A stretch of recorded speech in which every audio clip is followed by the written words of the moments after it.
Welcome to the A to Z podcast. We're your hosts, Amber Long and Zachary Birdsong. And today we're doing another episode of We Listen and We Judge. Now, here's the thing.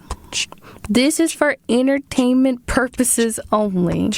This is not any indication of our political beliefs. We are not. It might be. Okay, it might be. Well, we'll let you know when it is. But this is not to critique or to make people angry or pit people. Consider this. But you can be. Sure. Consider this a rhetorical analysis little project. A fun little thing. Yeah. Keep it light. You're back in high school. You're back in high school. They give you a passage, and you got to pull out the rhetorical strategies of the thing. Yeah. Not your fact-checking and whatever. Yeah. Okay. And so this episode is focused on our Secretary of War, Pete Hegseth. What's his full name again? According to Britannica, his name is Peter Brian Hegseth. Peter Brian Hegseth. Yes. So we have two bios here from very different sources. Then we're going to give you a couple quotes from him from Goodreads, and then we're going to dig in a little bit to the introduction of two of his books. And then those quotes from Goodreads will tell you if they really are good reads or if they're bad reads. Yeah. Okay. So how about I'll start with the Britannica one? Do it. Okay. Do you have this? Yeah. Okay. Because you can read whatever you want. Whoa. Whichever one you want. I can? Sure. Thanks, Amber. Yeah, you're welcome. You can. Do you have the Google Doc? Yeah. Oh, that's you true. sent it to me. Okay. Yeah. I'll edit all this out. Yeah. All right. This is a Britannica summary of Pete Hegseth, a.k.a. Peter Brian Hegseth. So, Pete Hegseth, born June 6th, 1980. Youngblood. In Minneapolis, Minnesota, U.S., is the U.S. Secretary of Defense, 2025 to the present, in the Republican administration of President Donald Trump. Hegseth was narrowly confirmed by the U.S. Senate on January 24, 2025, after Vice President J.D. Vance cast the tie-breaking vote. Oh, I forgot it was a tiebreaker. I don't know anything about this. I'd heard that. I heard about that before. Well, so the Senate confirms, and so they got, 100 people. And so I guess it was just like 50, straight 50. up 50. Or if there were like some, people who didn't choose to vote, if they abstained or if they weren't present. But either way, let's say it was 50-50, 48-48. And then the vice president acts as the tie-breaking vote. And of course, they're going to vote in favor for a nomination from the president that they came in with. So interesting. Once in office, Hegseth sought to restore the warrior culture to the U.S. military. His early tenure also included several incidents that proved controversial. In March 2025, he used the messaging app Signal to share plans of impeding military strikes on Yemen. I think that's supposed to say impending. Military strikes on Yemen, and later in the year he faced questions involving a lethal attack on a suspected drug smuggling vessel. Prior to becoming Defense Secretary, Hegseth was a TV personality who co-hosted Fox and Friends Weekend from 2017 to 2024. While on the show, he became known for his conservative views and was an outspoken supporter of Trump. Hegseth also served in the U.S. Army National Guard. And then you have one from the Department of War website, too. I wonder if they're going to list the same controversial topics that Britannica did. Do you want to read that one? Yeah. Okay. Yeah. All right. Okay, yeah, so this is from the U.S. Department of War website. Honorable Pete Hegseth. The Honorable Pete Hegseth is the Secretary of War. He was sworn in on January 25th, 2025 as the 29th Secretary of Defense before the department's name was changed on September 5th, 2025. Hegseth was commissioned as an infantry officer in the U.S. Army National Guard after graduating from Princeton University in 2003. He participated in a number of active duty deployments during his time in service, including operations in Guantanamo Bay, Iraq, and Afghanistan. Hegseth also served in multiple staff positions in the National Guard. Hegseth's military awards include 2 Bronze Star medals, the Joint Commendation Medal, 2 Army Commendation Medals, the Combat Infantryman Badge, CIB, and the Expert Infantryman Badge. He has authored 5 books, including the New York Times bestseller, The War on Warriors.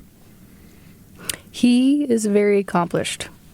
Yes. From the sounds of it. Yes, in terms of things that he has done in his life. And he his education. has done a lot, yeah. It's pretty high. That's the one thing I will say while I was reading through some of the excerpts is that he can write. Mm-hmm. He's a very good writer. Mm-hmm. I don't know what his speeches are like. At one point I did have his speech. Mm-hmm. The one he gave, the one where he told everybody, like, no fat military men, basically, or and women, if you can't hack it, you got to get out of here. Get out of here. We probably should have read part of that, but that's okay. Everyone, look that up. Look that up. Honestly, comment below if you want a mini bonus clip where we just read that whole speech. I think he said something along that's a pretty long speech, but I think he said something along the lines reenactment. Yeah, okay. That'd actually be kind of fun. I think he said something along the lines of, he doesn't think that women should be in the military. At least in combat roles. I thought he was just saying if you can't meet the same standards as the male military military people. Military men, yeah. Maybe. I thought it was just kind of point blank, but maybe he's changed gears on it a little bit. But I think he said something along the lines of, like, not expecting people who have maybe went through and passed more rigorous training to expect to see them as equals, and that affects the vibe, for lack of a better word, of the military. I guess I think if I heard, then we can obviously look this up and be more accurate, because this is not a part of what we're reacting to, because we're going off of memory. Yeah. I think it was, to me, hearing that, it was implied. Because the like how many push-ups you have to do, how many sit-ups you have to do and pull-ups or whatever is fewer. Yes, for women. There's a different standard. It was like if you couldn't, basically, if they all just, let's say men had to do 50 push-ups and women had to do 30. Yeah. That if you were you're gonna have a lot that can't 30, do that. Yeah, and you just hit 30 or you just barely made 30. You're out. Yeah. But if you were somebody who did make it to 50, because I think you can go for as many as you can go for. Yeah, right. Within the time frame. And so if you did hit 50, or like if you hit the same metrics as the men, then you would be considered qualified enough to stay. Equal, in whatever regards. Which, I mean, but I don't even know if that makes sense, because some men can hit 50 and some can hit 100. So you're not equal, regardless. Yeah. Because if somebody struggled to hit 50 and they hit 50... I don't know. Versus somebody who hit 100. Yeah, they're like, oh, Johnson just barely made it. Yeah, like you're not equal. So I don't know. I think that's an interesting mentality. You scored a 30 on your ass fab? You remember that? The ASVAB? I didn't have to take... We didn't have... You have to understand. I was in a very liberal... Prestigious school. No, I wouldn't even say prestigious. It was a very liberal environment. So, no, the military was not coming in and testing everybody. No. They tested us. I don't even know anybody from my high school personally who went into the military. Really? Yeah, it was not, I feel like where I went to middle school or where I went to high school was so radically different from like where I went to, like when I was living in Wisconsin and when I was living in Ohio. Because I feel like they were probably more like average middle American places and cities and people. And then where I went to school in Oak Park was just a very specific microcosm of people that were very, very different from everybody I grew up with in Wisconsin. Right. Interesting. So... Because I think I had someone message me on Facebook, a recruiter, at one point when I was in high school. I don't even... Wow. I think I would have probably if I stayed in Wisconsin. I feel like that would have been a more normal thing. Mm-hmm. But where I was in Illinois, I don't think so. Yeah, yeah. Especially because that area that I was in was pretty... Not all of it, but like, so the school was Oak Park and River Forest, and the River Forest part was very affluent. So I feel like they weren't recruiting. Mm-hmm. I don't know. I could totally be wrong, though. I have no idea. I trust it. I trust your memory. I don't know. But okay. Let's dig into a few of his quotes. Bring out your shovels, everybody. Before we get into the excerpts. All right, so this is a quote, and we're just reading the quotes as they're presented on Goodreads. So maybe we'll do the first, 5 or 6. And some of these are from, actually, some of the books that we'll look at later. So, quote from The War on Warriors, Behind the Betrayal of the Men Who Keep Us Free. We need to clean house of woke generals. Currently, the Department of Defense has 44 four-star generals with a total force of 1.2 million serving. In World War II, there were only 7 four-star generals, and over 21 million were serving. It's upside down and ripe for firings without replacements. I don't understand. It sounds like he's trying to say that there's too much leadership and too much promoting, and that it's maybe too controlled from the top. Oh, I see. Because there were a lot more serving back then, but I think that's just because that makes so much sense though. Because I'll take that back a little bit. In World War II, though, a lot of the people that you were going to have at that time, you weren't going to have very many. You had a lot of people coming in to fight in a war. They were just now getting into the military. They weren't going to be... Yeah, they were drafted into the war. You weren't going to have them becoming a 4-star general. Yeah, they weren't professional military. Right. Yeah. Right. And so, and now, though, maybe you just had a lot more people stick it through to get to that point. And so that just seems kind of like a red herring a little bit of a comparison of, and I don't really know though. We have no idea. We don't know anything truly about the military. If anyone has any more information on the quotes, also feel free to comment below and give us more context, because we're literally really reacting to the statements. And I also, now that I think about it, I don't know what this has to do with the generals being woke. I don't know. That's an interesting start off. We need to clean house of woke generals, and he's like, I guess they're. I don't know. I don't know where that comes into play. And maybe there's more context in the paragraph. Maybe. So it's a weird. Maybe it's cut weird, like a weird quote. But what I also like maybe it has nothing to do with it at all. Maybe not.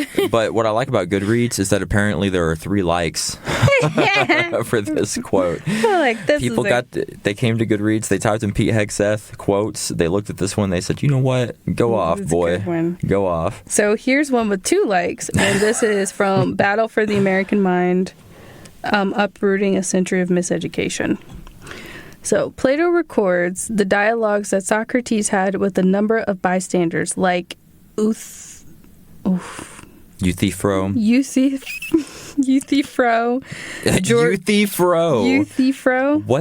What are you saying? I said like Euthyphro or something like that. You're saying it like someone's wearing a Euthyphro.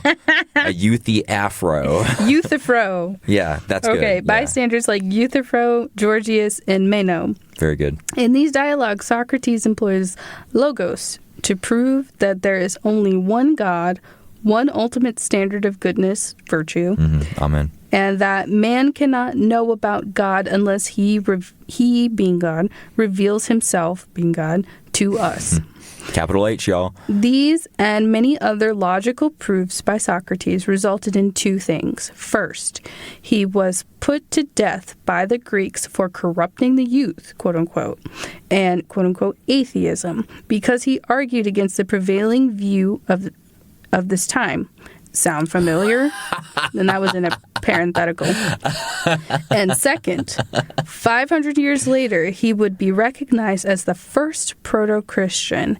His views became the center of Hellenistic philosophy in which Christianity was formed.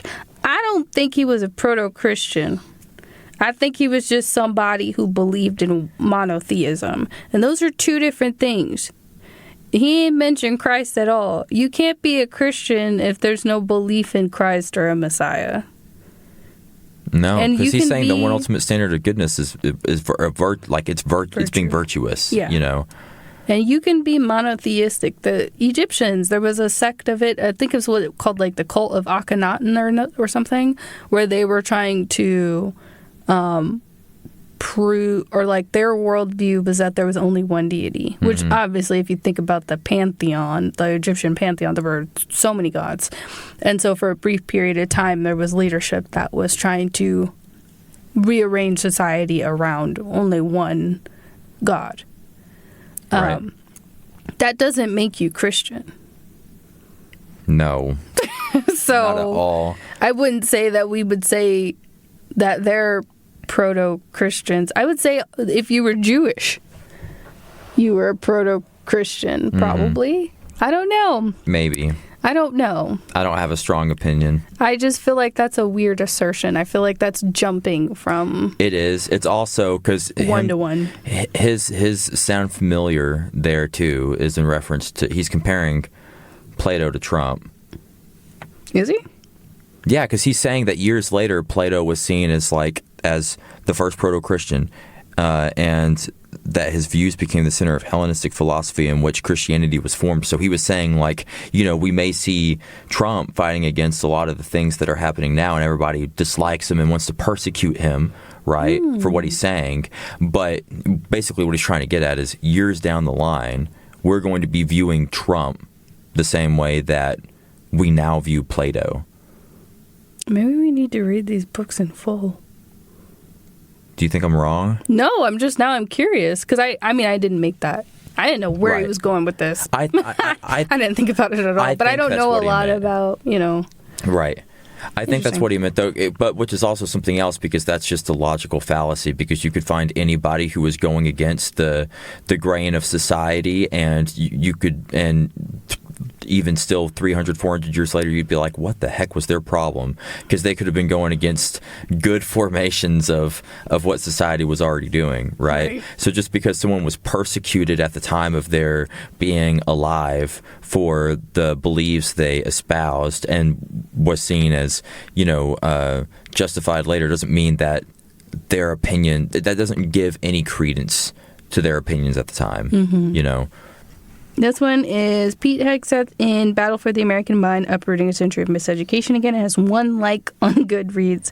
I think that's where all the likes stop.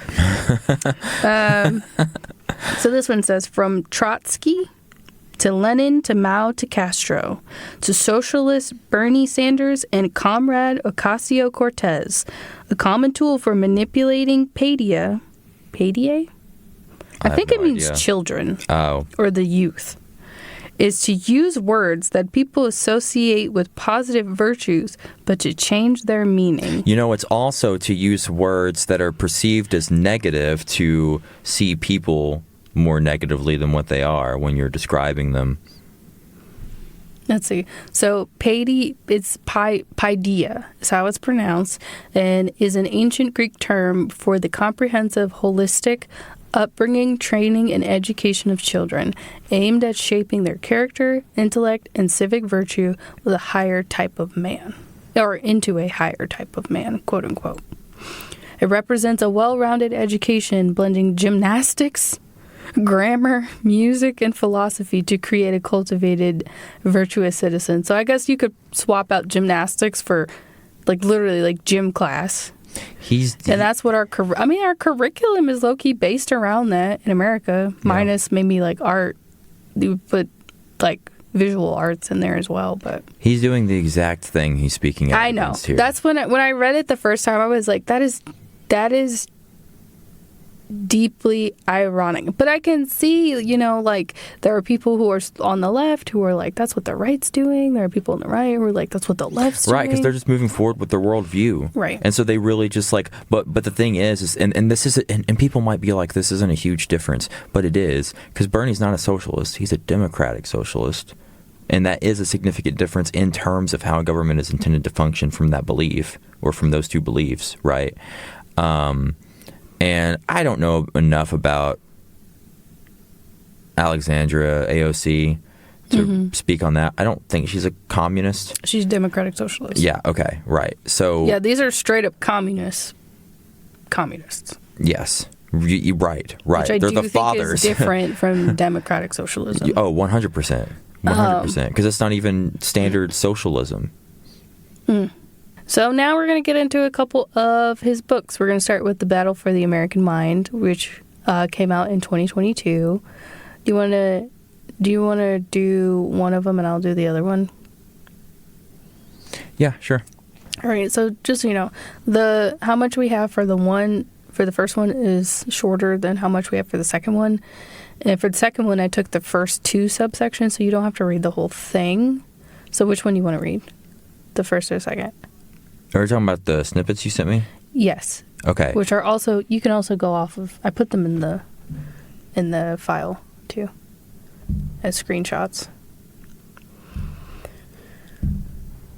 Oh, indeed. So from the first, the stuff from the first book is shorter than what we have from the second book. There's more. I put 2 sections instead of 1. You've been reading more than me, so you can do the first one, and I'll do the second one. Okay. For the second one, you can stop wherever you want to. Okay. I just gave more context there. Okay. That's okay.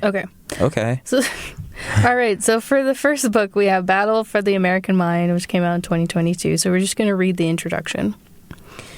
This ambitious project is approached with humility and a full reckoning of human nature. It is my brokenness that brings me to this book, our brokenness.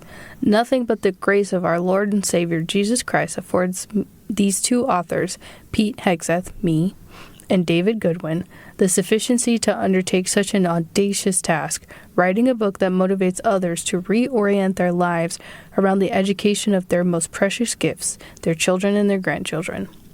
We, like everyone, are failed and fallen vessels. A fallen world and our sinful nature have taken their toll on our lives in different ways each. We do not approach this weighty topic positioning ourselves as ideal examples of parents or educators, but instead with an appeal to heaven to breathe timeless truths into this earthly work. Wow. Some heavy conjuring there. It's interesting because it starts off talking about humility, but it seems like pretty significant grandstanding as well. Does it not? To you? Yeah, I can see that. Yeah, I think there is a rhetorical strategy to appeal. What would this be? If I'm appealing to a higher power to make my case. What is that? I don't remember the name, but there's logos, ethos, and pathos. Yes. And pathos is your emotions, right? And ethos is ethics. Yes. And logos is logic. So would this be like a ethos? Yeah. Okay. Yeah. It would be more that than anything else. Okay. The insufficient quality of our own education in the classroom and in life is the inspiration for this work. Our humility, sorry guys. Our humility about the past is what informs our hope for the future. If anything, we cannot think of two people less worthy to write this book. Our own winding paths inform the future we want for our kids. Wiser choices, more intentional personal formation, and Christ at the center in the classroom. not to mention the future we want for our country. We both stumbled our way to the mission of this book, and today hope that others will find their bearings sooner, saving our providential republic in the process. So I'm assuming this book is going to talk a lot about the 10 Commandments in the classroom. And that those being like the virtues, that we should instill into children. We are an unlikely duo. I live in the East Coast media world, often embroiled in news of the day and incentivized by instant analysis. David lives in Idaho and has quietly and effectively immersed himself into the world of education. You might know me from your television set, but without David, this book never happens. Think Indiana Jones, in parentheses Harrison Ford, and his father, parentheses Sean Connery, on a quest to rediscover the Holy Grail, in this case, the Holy Grail of education. Like Sean Connery in his dusty diary, David has dedicated his life to uncovering a lost art form of education and then stepping himself into the day-to-day application of that art. Like most of you, I'm a parent running like Indiana Jones to find and then provide the best possible education to my children. Not the most elite education, but the best. It turns out we found both, but that's for future pages. For both of us, this book has been a journey, both a long one and a brief one. Since the day we first spoke just a few years ago, my nickname for David has been my Sherpa. David has been on a long journey, uncovering long-lost truths. He knows the terrain with sure feet and steady hands. My journey is more immediate, but we are eager to share our discoveries. I had questions, David had answers. Now together, we are committed to sharing what we rediscovered with all Americans. This book is our journey, but we hope it becomes yours as well. How did we get here? What have we lost? And is there still time? Some chapters contain educational philosophy and Western history, others more practical application and current events. This change of gears is intentional. Both are required to rediscover the lost art of real education. Where does it lead? The answer will shock you, scare you, challenge you, and we hope motivate you. Don't challenge you. Right Join up your us, alley, Amber. Join us in the search for the lost holy grail of American education. I agree. Now, with what you said, there's a lot of relying on the past, relying on God, relying on these sense of lost virtues somehow. This sense that obviously his whole thing is in some way education has been co-opted. And I think it's interesting for him to say not the most elite education, but the best. Right. Which creates this tension between what it means to be elite in America today versus what's right, quote unquote. Right. What's the truth? He said truth a couple of times. Well, and weren't colleges initially created to instill values and virtues to people? I think that was their... I remember watching a video or reading something, and I think that's what it said. I don't know. I didn't look much more into it, but maybe it was about... I think it was still, of course, about education too. Mm-hmm. But I think that there was an element of virtue and ethics being established and taught in colleges as well at that time. If not directly within a class, it was at least something that was in a part of the culture of college. I feel what I know about how college used to be was that it was for the elite. It was for people of financial means. And so children, because it was expensive. Back then? Yeah. That it wasn't I thought it was easier for people to get into college back then than it is today.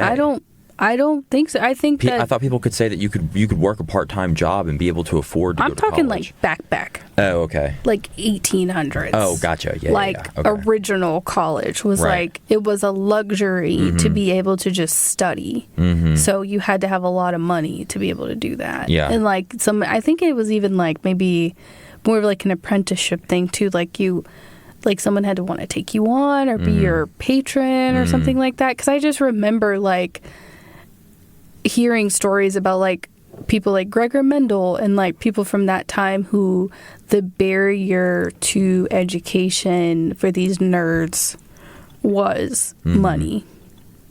So I think that's interesting to separate elite, which does make me think a financial elite, but it also makes me think in an intellectual elite from common everyday classrooms, I guess. I think the intent too is also just to kind of poke at the liberal elite colleges established today in universities. I think it's to say, oh, we perceive these as elite, but they are not teaching the right things. They are not doing what's best for our society. Because, you know, there's this whole antagonism against those elite colleges, especially right now. So what would a conservative college even teach?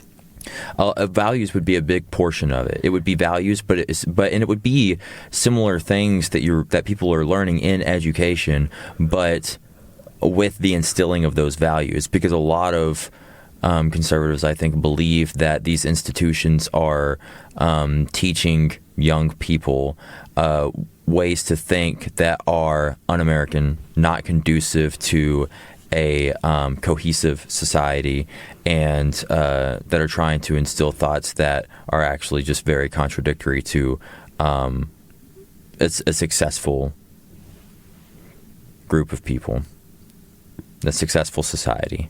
I think I would like to know and look up at some point, what would be an example of like a college that's considered generally pretty conservative, and to look at their curriculum to see if there's really that big of a difference. But yeah. I think in the sciences, you probably see some differences. Which is weird, because science is science. How are you going to make science? It's science. It's just... I think there's some room to play once you get into the theories, basically. No, because theory of it's evolution, theory of...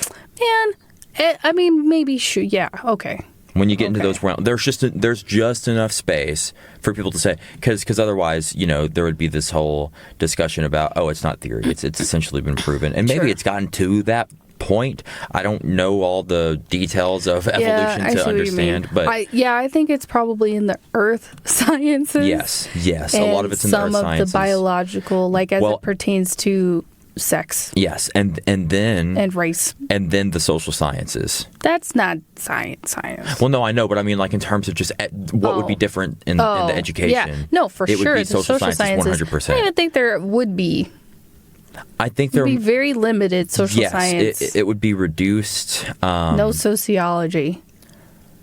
I don't think. Like it would be like maybe psychology. And maybe social science. Work stuff. But to a different degree. Social work. I think it would be there just because it's a profession that you need a license to get into and a degree for it. So if they wanted to have it, they would do it. But I think that they would just teach different values about it. I feel like social work is so much built, like the fact that it's a lot of times built on like trauma informed like training to get that license. I feel like that's one of those, because that was one of the areas they cut the funding for. For the masters, for the higher degree programs. So I'll be curious to know. But okay. And then I think too, though, but I love a humble person. I love a humble person. Okay. You love a humble queen. Yeah, cool as hell. All right. The thing about being humble is that you don't want to overdo it, because then it just seems like contrived. Yes, and when you say we are the least, what was the phrase? It was we are like the least qualified. Yes, we are the least qualified to write this book. But you're also talking about how the journey that you had both went through is so important that you hope that the lessons that you've learned and have instilled within yourself are taken on by those who are willing to read it and hear it. And so it's like you're not the least worthy or whatever it is. Yeah, he said, if anything, we cannot think of two people less worthy to write this book. That's part of what too much. Yeah, that's the grandstanding that I'm talking about. You are at that point. It feels like, at least to, and maybe it's different because maybe it's my bias talking to some degree.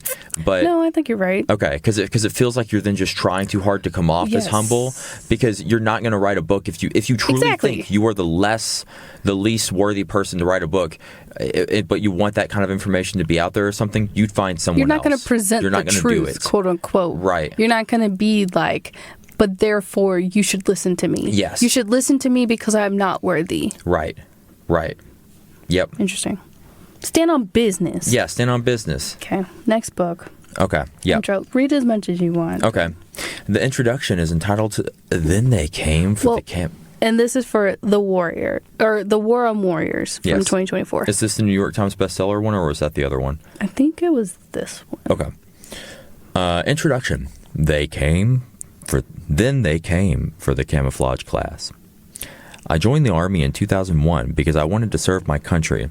Extremists attacked us on 9/11 and we went to war. I became an infantry officer in 2003. I guarded terrorists at Guantanamo Bay in 2004. I led men in combat in Iraq in 2005. I pulled bodies out of burning vehicles in Afghanistan in 2012. I held a riot shield outside the White House in 2020. And in 2021, I was deemed an extremist by that very same army. Yes, you read that right. Okay, I want to stop right here.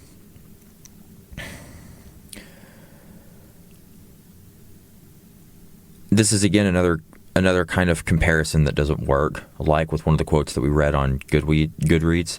Man, what was that other one? It was talking about, it was the comparison of, the indirect comparison from my perception of Plato to Trump. And I feel like this is doing the same work here. Yeah. Through the word extremist. Through that, and by saying that, golly, I can't be labeled an extremist. Look at all the good I did, right? Because that's the thing. Because he's saying I protected us from extremists. And that's good and that's positive. But I don't think that. But what is that to mean? Because you did all that, you can never do anything that can be labeled as extremist by your own government. Right? Mm-hmm. You know what I mean? And maybe you really think that the labeling is wrong based off the situation and stuff. And if so, that's fine and dandy. Well, not fine and dandy, but that's your own prerogative. But the argument being stated here is to say, oh, isn't it crazy how I did all these things and protected us from and fought against extremists, and now I'm being labeled as an extremist? It's like, no, that's not crazy. What did you do? Right? What did you do? Mm-hmm. And in that moment that had nothing to do with everything else that you did, in that moment of time was what you were participating in, right? An extremist act. It's like if you were in a relationship with somebody and they were amazing to you up until the point where they started doing a drug and then beat you. Yeah, and it's like there's no way they could do that. They did all this, and it's like, well, wait a minute. Did they do it? Are they using heroin twice a day? Are they an addict? And if it's like, yeah, that's what they're doing, then that's what happened. Then now you're in a state of difference. Yeah, and who you were was who you were. Right, and you can still get props for that. Yeah, you could. That's still a positive thing. Yes. Things. They're two simultaneous truths. Yeah. Individuals are not a consistent package. Yes. This is what you did, and this is what you're doing now. Right. Yeah. Right. And so, yes, you read that right. 20 years and the military I loved, I fought for, I revered, spit me out. While writing this book, I separated from an army that didn't want me anymore. The feeling was mutual. I didn't want this army anymore either, and now he's leading it. So I suppose He's leading everything. Yeah, I don't. He came back. He came back. He did want it, which is all right because that's where change happens. Mm-hmm. You know, I mean that's how you can make it. Simultaneous truths. Yes, Yes. So, oh my gosh, that's so important to understand. I could have stayed in. It's so funny reading it at this point in time. I could have stayed in, which would have required renewing my top secret security clearance and an extensive background check. I've done it many times before, no sweat. I have nothing to hide, but, to put it plainly, I don't trust this government, this commander-in-chief, or this Pentagon. That's not to say the situation is permanent, hence this book, but my trust for this army is irrevocably broken. So this would suggest that he wrote this book under the Biden administration. Yes. Yeah. Yep. Over the last 2 decades, I lived the story of this book, saw it and fought it firsthand, and will share some of those stories with you. I'm a civilian now, but my fight continues, starting with this book. The War on Warriors is written for my sons and yours, future soldiers, maybe. They will either save or surrender our republic. Given what I wrote above, you'll be surprised by the next sentence. Now is not the time to retreat from our military. If we secede from our military branches and service writ large, then we're handing the keys of our republic over to people who loathe the sort of men vital to defending us. I'd like to know more background on that belief. I'm not necessarily sure where it comes from. I think it's, if we take that, because wasn't that woke general quote from this book? Oh, maybe it was. So maybe he's thinking about, he must be... the way it's being ran, I guess, and maybe it has to do with transgenderism in the military as well being permitted. He comes, like the next line, which you're about to get to, he uses the word elites again. So he has a issue with a particular segment of the quote-unquote ruling class. That is a word that has been, well, insofar as it is... because not necessarily, because now I would say that in terms of governance structure, he and Trump are elites. Well, that's what I'm saying is like a particular segment of it, which is the liberal part. Exactly. Yeah. Our quote-unquote elites are like the feckless, drug-addled businessmen at Nakatomi Plaza looking down on Bruce Willis's John McClane and Die Hard. He loves movie references. But there will come a day when they realize they need John McClane, that in fact their ability to live in peace and prosperity has always depended on guys like him being honorable, powerful, and deadly. Which is so interesting if he feels this way about Biden. I won't purport to know everything that Biden did for our armed services, but wasn't he pretty supportive of like veterans? Because of his son? I think so. But I think that if you were to ask him, he would say that Biden did not lead with strength. He would say that, if we're with the sentence I just read, he would just say that Biden was not honorable. Biden did not elicit power. And he did not elicit any, and through that then was not feared in terms of being a person who would come off as deadly if he needed to be, or to make decisions for the military to combat in ways to do that if he needed to be. I guess that's just like, if you're writing a book that's the War on Warriors, it makes me think, and he's kind of setting it up to say that like there's people have turned their back on military people, military men specifically. The war on true warriors, I think. What it means to be a true warrior. Okay. So you can be in the military, so he's not talking about not turning your back on the armed forces or veterans. He's talking about a very specific subset. He's talking about of these people. What it means to be a warrior. Interesting. And especially in the army or in the military. Sorry. But isn't that just as divisive to say, not to basically say, I don't really care if all of you guys are signing up to put your life on the line. Some of you are fit and have the right mindset, if some of you are not. Yeah, because that goes back to the quote that you were kind of saying about, not allowing fatsos. Did he say fatsos? I didn't say that. Fat? I just said fat people. Yeah, okay, sorry. I did not. No. Well, I thought you were quoting. I say fatso? I don't know. I thought you were quoting him. I don't. Yeah, I may have said that, but I maybe said it facetiously. I wonder if he said it. Okay. I didn't think. No, I didn't think you came in and I just said, want everybody to know. I don't think that. If I said that, I may have said that, and it's because you I may was not mocking have, and I just started all this. Okay, moving on. Yeah. But that's what he's talking about. So when he says, like, not allowing fat people or that he has this thing about women being in combat roles. He's essentially saying that, like, do they strike fear into the hearts of the people they're going up against? No, they're not like true warriors, is kind of what I'm gleaning from it. Okay. Interesting. The military has long been a place for turning mere boys into fighting men, not just by teaching them honor and sacrifice, but by channeling daring, channeling daring. Is that right? Channeling daring. Maybe daring is a noun? Interesting.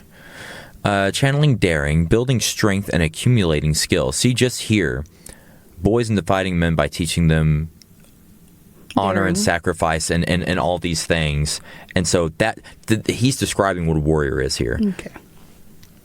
The so-called elites directing their military today aren't just lowering standards, and focusing on the wrong enemy. They are overtly working to rid the military of this specific, essential type of young patriot. Yeah. So you're right. It's a subset. They believe power is bad, merit is unfair, ideology is more important than industriousness. You know what's funny, though, is that the importance of industriousness is an ideology. Is it not? Right? They're all just competing ideologies. You're just saying your ideology is more important than theirs, which is what everyone says. Okay. White people are yesterday.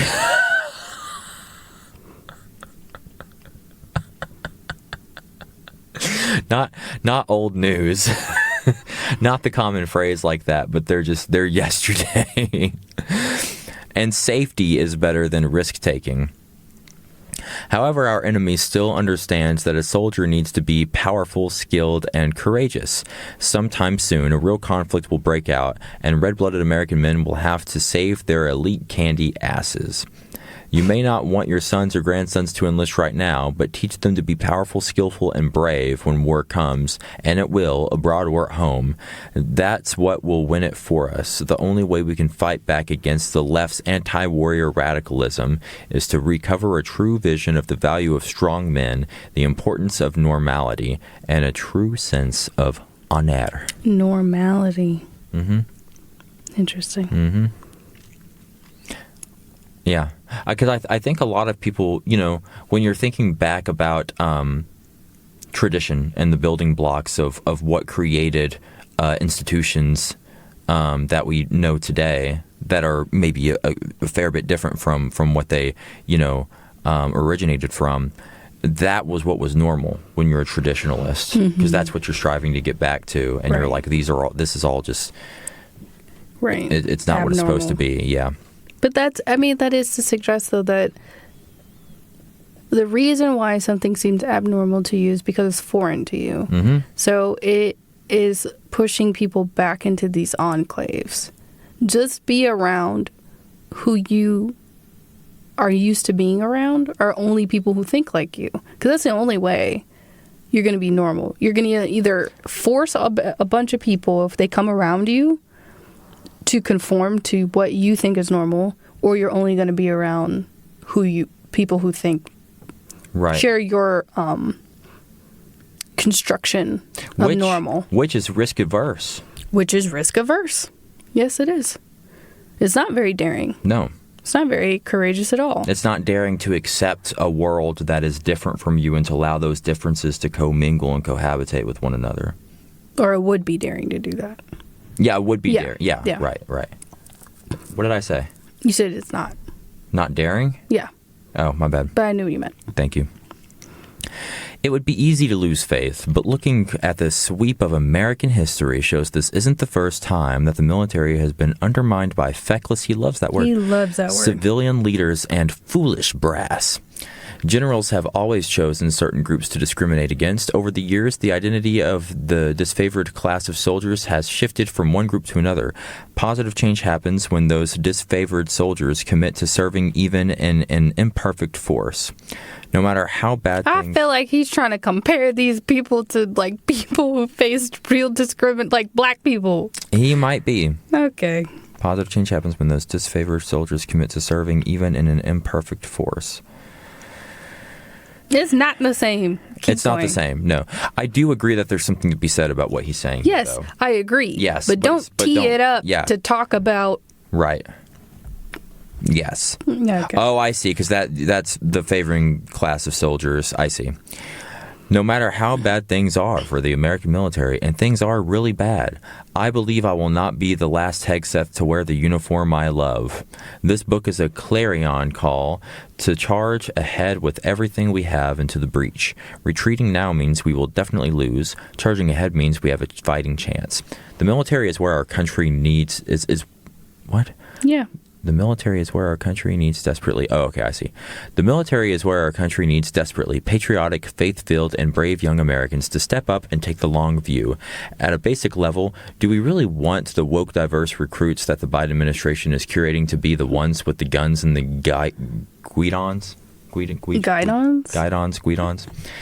But more... Well, let's stop there real quick. He just said it. That's what... All the stuff we were like, what are you talking about? Yeah, That's what he means. Right. Okay. What does he think they're doing? We'll find out.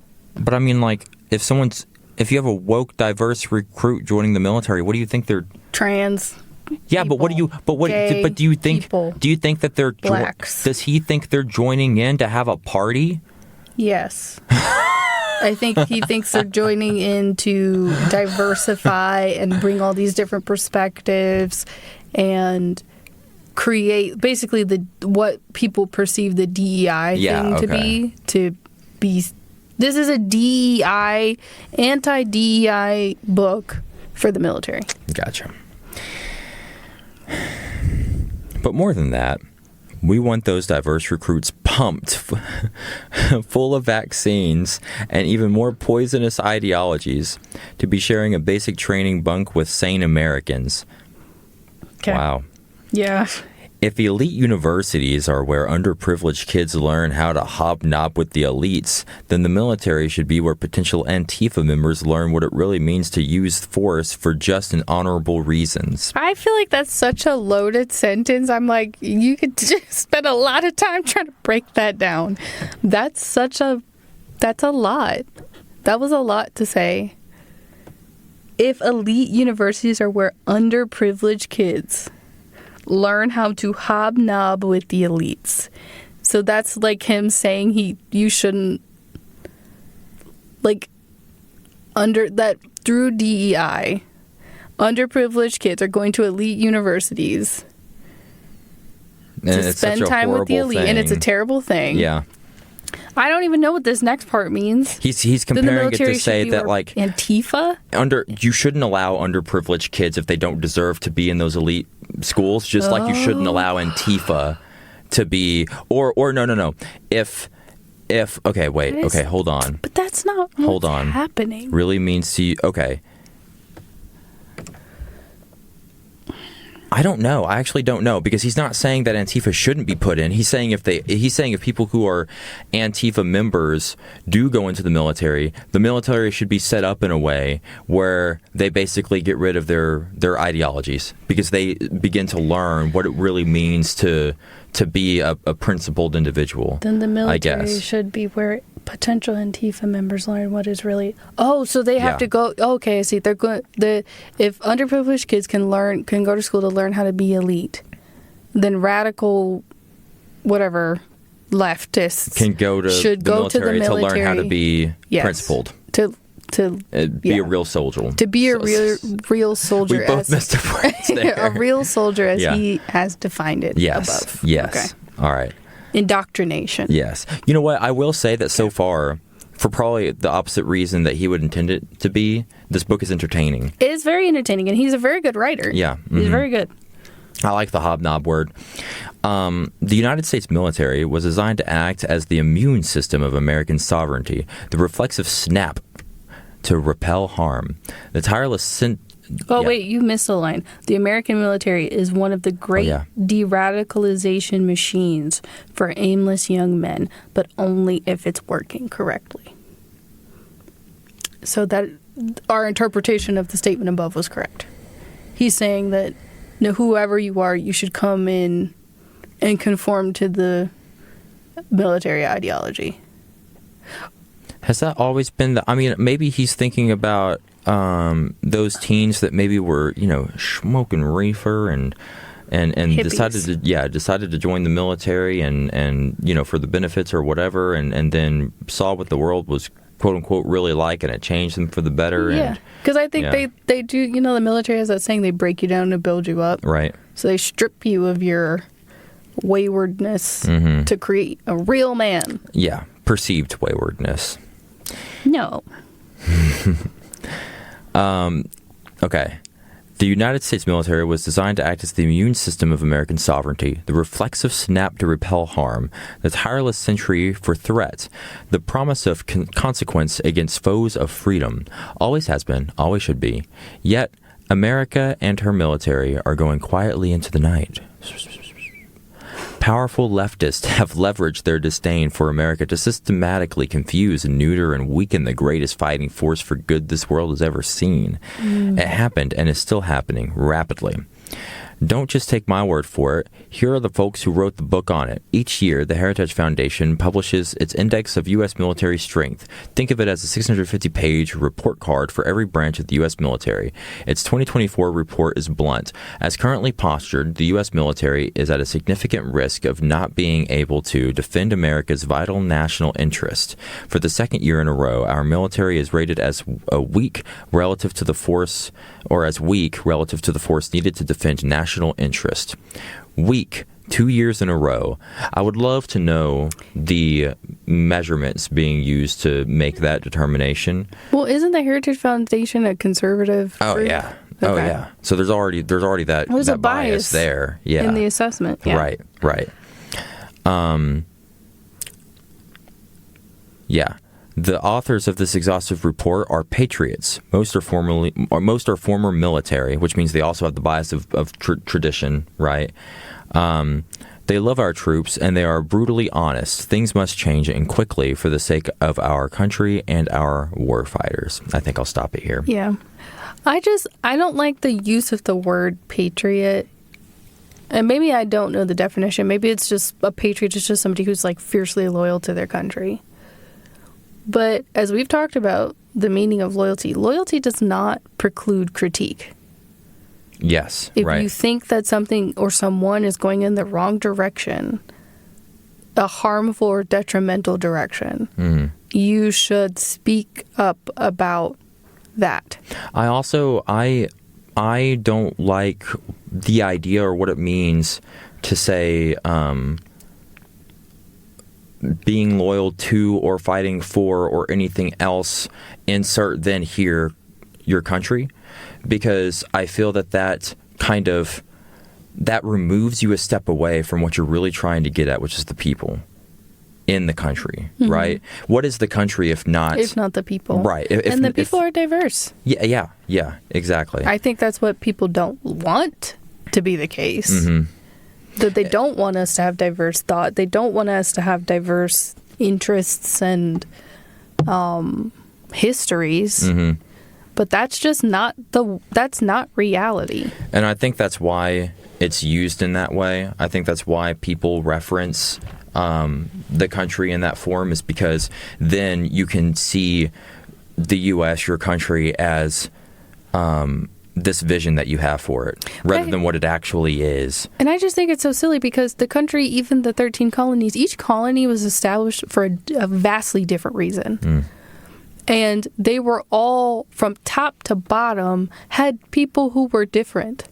Like, maybe they all came from Western Europe or whatever, but the religious differences between these groups of people at the time were so significant that they may well have been radically different groups of people.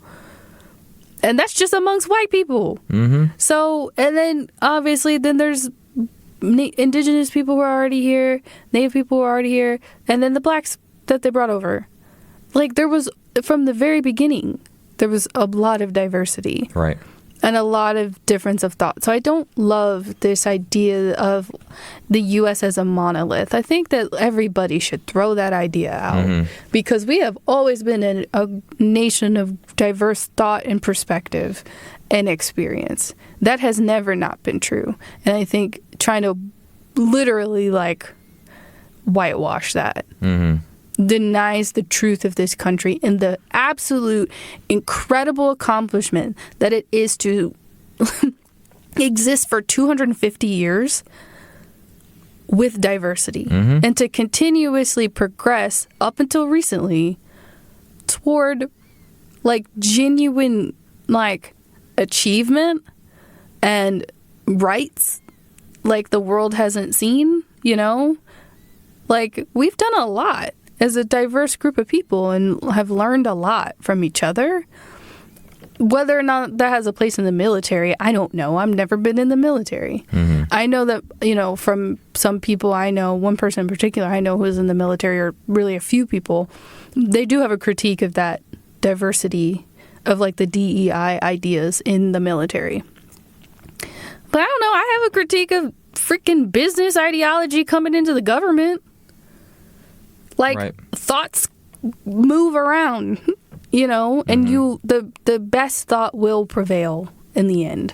That's why I don't know. I think those subjective ideologies don't matter when looking into, like, when you're talking about patriotism and loyalty. I think it's just about, are you attempting, or do you want to improve the circumstances for the people within your country? And people have differing views on how to do that. And so, but that's why you co-opt it in that manner, because you want to be able to say that people who agree with you are patriots and people who don't are not, right? Yeah. To make that separation. But I think that because you want to say that there's an underlying shared thing between people when you group them together like that. But I think there is. I think the underlying shared thing is that you care.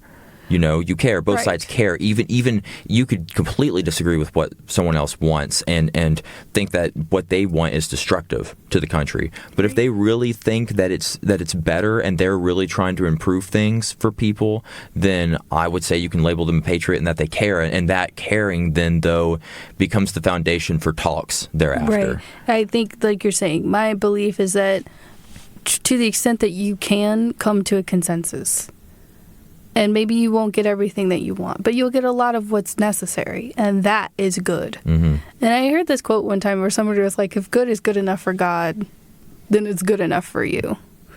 So if you can come to a place where things are good, you don't have to have everybody united under one belief. If we can all agree on what's important. I don't know. Agreed. So, guys, that was Pete Hegseth. That was Pete Hegseth and Peak Hegseth. I hope this was somewhat entertaining. Again, the point was not to say that he sucks or anything like that. We don't know enough about him. We're just responding to the words that he has used with his mouth and hands. Indeed. And giving our viewpoint on it. If you like this, let us know. We'll do more of them. Suggest a person who you want us to respond to. Yeah. We like judging. Yeah, we love to judge. So anyway, thanks everybody. Yeah, appreciate it. Remember to like, subscribe, comment, please. Please comment, please. We have some faithful commenters. Please. We do. Keep it up. And thank you. And we want to we'll shout you out very soon. You know what? Here, we're going to do this. What? We have some merchandise coming out soon, which might already be out by the time this episode is released. So if you hold on, let me think about this. I think if they've commented more than 5 times already, I'm trying to get people to comment more moving forward. So I was going to say that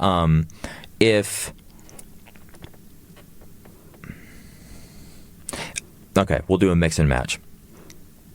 If you're a person who has commented already, and I'm going to timestamp this, y'all, don't try to cheat me. All right. If you've commented already on at least 3 other episodes and comment on this episode and the next one coming out, you get a free mug. Okay. Yeah. Is that fair? Yep. It makes sure to limit those to those who are already faithful, and to have them step it back up, because maybe a couple of you have fallen off. So, yeah, think about that. Weird. Anyway. Loyalty. Talking about that. Show us your loyalty. Yeah. And you get a free We will mug. reward you. You get a free mug. With a chalice. Appreciate it, y'all. Thanks for hanging around again. Thanks, guys. Farewell.